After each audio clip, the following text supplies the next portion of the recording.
State your name and address, please. Michael Merrill, thank you very much for having this hearing. We've certainly seen a stringent effort on Dominion's part to avoid having this group here, having these facts brought before us. We appreciate the hearing that you provided. I am from Irvington. I'm a member of the town council there and the planning commission. And coincidentally, we're heavily involved now in the development of our new comprehensive plan, which looks forward for 10 years. It is a very bleak look if Dominion's wish is granted and they run these overhead cables through those extremely ugly towers. The plan will deter people from visiting, it will deter people from investing, it will deter people from retiring here, from shopping here. It will be a severe blow to an area which, as you've already heard, is still not recovered from the 2008 economic downturn.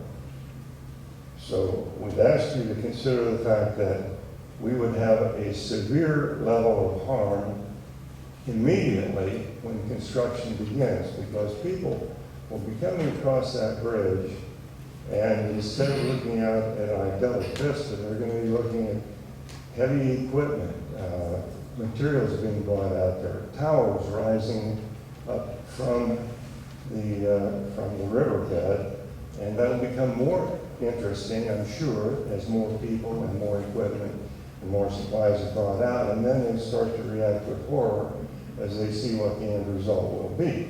In the meantime, all of the old ugliness will be present.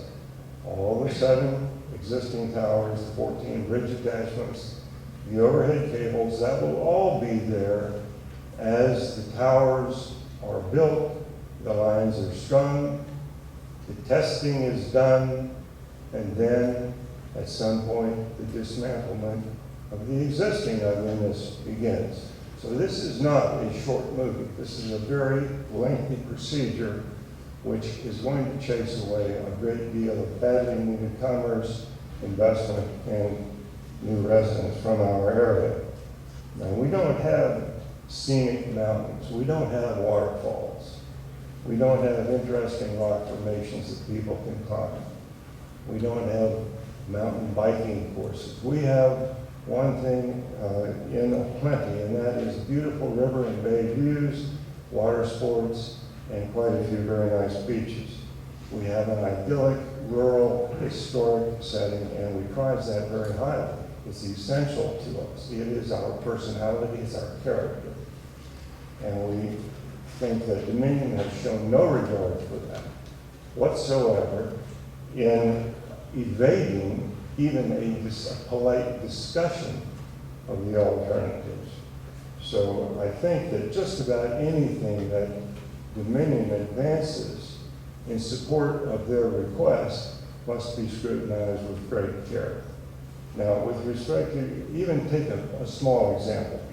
Sheriff McCraney and General Sheehan brought up very crucial observations with respect to diminished security if the towers are built. Let's just go back to my construction time period. There's security loss right there because people driving over bridges usually look out for something more interesting than the bridge. So how many accidents are we going to have on the bridge because of the looky-loos concentrating on the guys building or climbing the towers? That's a small point, but I'm sure there are many others that have not been considered carefully by Dominion and do not form a part of their equation of what should and should not happen here. The presence of this enormous fender system underneath the bridge, 9 feet high and 200 feet long, has been dealt with to some extent. It is not so much a visual matter, but if you're out there in a small boat with a crowd of people that may not be experienced sailors and you encounter any adverse wind or mechanical issue or just a lack of familiarity with the conditions, that's asking for trouble. And there is no rescue boat sitting underneath there to make the conditions calm down for you or give you the education that you need to do that. So as people come across and see industrial ugliness in the place of a uniquely valuable landscape, or viewscape, they're going to go elsewhere. We have the tides in Irvington, and it is fortunate enough to have a very large number of visitors from afar. But they used to have the regulars every year. Well, with our changing society, that's no longer the pattern of visitation to tourism spots. So people come this year, and if they had a really good time, maybe they'll come back next year, but maybe they'll go somewhere else. If they're coming across that bridge and they see the industrial ugliness, they're not going to come back. We won't have a chance to recoup from that situation. So we ask your very careful scrutiny of all of these points of view, and ask for fairness. We're not in doubt about who will come out on top if a balanced point of view is taken. We thank you very much for listening to us. Thank you. Any questions? You may be excused.